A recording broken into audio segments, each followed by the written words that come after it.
It came back up on the Apple TV. It was on sale, like 3 movies for $10 or something. So I pulled it down. And let me just tell you, this is a fantastic movie. In many ways, Blade kicks off the comic book movies that you all know and love, the MCU, but it was just about 10 years before that. It takes itself seriously, it builds a world, it seems real. The bad guys have motivation, the good guy hardly talks. It's a great movie. Check out Blade wherever you check out movies.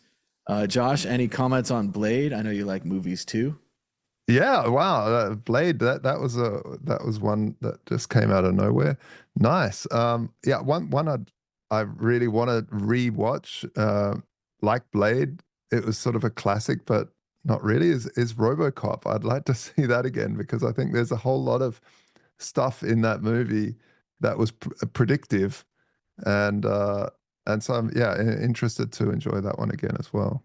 Definitely recommend RoboCop. Paul Verhoeven is a fantastic filmmaker, and there's tons of stuff in there, Josh. All the stuff on TV. There's a recurring sitcom that kind of makes fun of sitcoms where the catchphrase is, "I'd buy that for $1." I'd buy that for $1. I think the coolest thing Yeah. about RoboCop was the way the bad guy, he looked like a geography teacher, and it made him so sinister.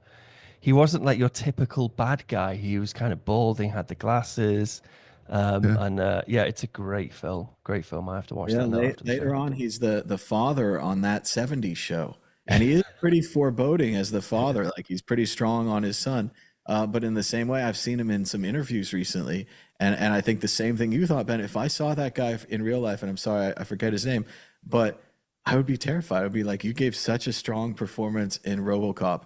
I am afraid of you, even though I know that acting is not real. That's how much I respect your performance. So.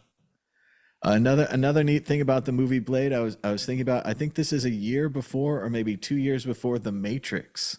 So before The Matrix changed all of special effects forever.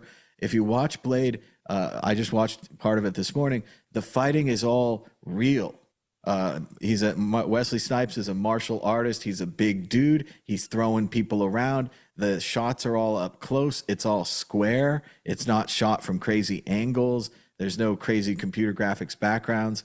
It's pretty fun to go back and see how they could do a comic book movie in the real world, basically, in a serious way. And that I think in a lot of ways, the ideas and the success, the monetary success of Blade leads to the MCU and all the movies that you're probably watching now.